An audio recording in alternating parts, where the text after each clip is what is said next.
now joined by Dr. Jacques Amselem. He's the CEO of Albo Climate, and Ariella Charney, who's the COO of the company. Thank you very much for being with us, both of you.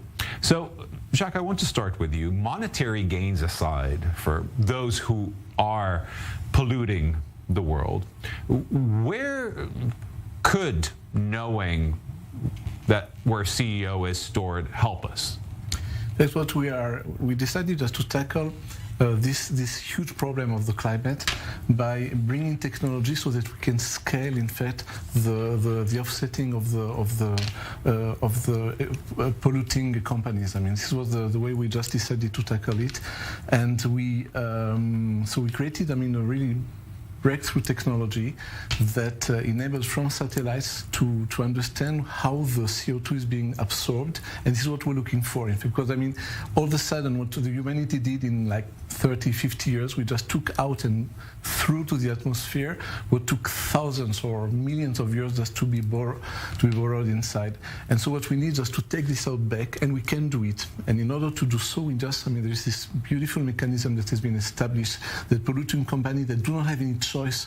If you take a plane, I mean, right as of now, there are not enough electrical engines or stuff like this. So I mean, still the pollution is happening. So the idea is just to make that these companies will finance projects that are going just to take out the CO2 from the atmosphere. And what we identified, I mean, we're very, Israel is a very technological-oriented society, and we identified, in fact, the big problem is the ability to quantify rigorously and accurately the CO2 being absorbed. You have a forest, or you have fields, or you want to understand what happens in the ocean.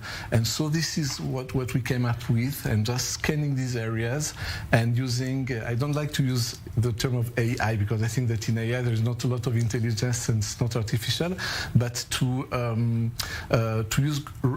use mathematics so that we can calculate this kind of things, and from there we can go. So Ariella, I want to ask you, how does it work, really? And maybe you can show us as well, how do you, if you are looking at a specific forest or soon to be a specific piece of sea that has seaweed in it, how do you know how much carbon it can absorb? Yes.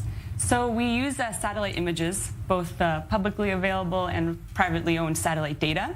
And we've trained our AI algorithms, our mathematical models, to take the satellite image and to quantify per pixel the amount of carbon that is stored there, and to, of course, calculate the changes. Is that a constant? How much carbon per pixel? Is that a measurement unit that I'm not aware of? So yes, carbon stocks. It's just, it's the carbon asset in a particular area. And of course, we're also quantifying the changes in carbon, or the carbon sequestration, which means that, for example, the forest, it's taking CO2 from the atmosphere, the gas, and converting it to carbon, and it's growing. This is photosynthesis that we all are all familiar with, but we're really, we want to scale this process up by making it really easy to quantify and easy to sell the carbon offsets to companies that are really looking to buy a lot of credits to offset their emissions. Even as they reduce their own emissions, they're still going to be offsetting, they're still going to be buying credits, and it's a very, very compelling way to, for example, prevent deforestation.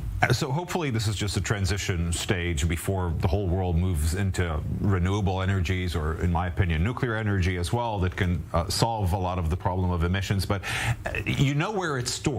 Okay, you've mapped that, you can sell it or you can trade it.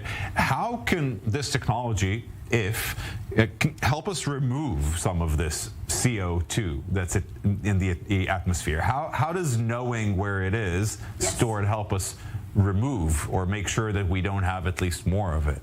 So essentially we're allowing the massive financing of carbon sinks. Carbon sinks are areas in nature which suck up the CO2 and store it there. And so not only are we going to grow these kinds of projects by planting trees, by restoring natural habitats, but we're also going to prevent their destruction. Because if you burn a forest down, not only is it terrible for the biodiversity, etc., you're actually releasing more emissions. So some forests, instead of remaining carbon sinks, they become net carbon emitters. if they're destroyed. So this kind of monitoring and digitization of forests allows for their protection. But Jacques, I do want to turn to you, and we're going to have to end with that. Sadly, you know, there's so many companies around the world. You have the tools perhaps to analyze the data and to know if a forest is being demolished or not, but market powers are making companies or allowing companies at least to cut off forests, to continue to pollute or anything. Is there anything that can be done with this data that's not being done yet? This is exactly, I mean, the whole purpose of this data, because it is making worth people not to cut forests, for example, because they are being compensated for keeping the forest, and this mechanism that has been put in place so that you can prove that, okay, I'm just not cutting off my forest, I'm just going to make money out of it, and it's a good incentive to avoid this kind of deforestation.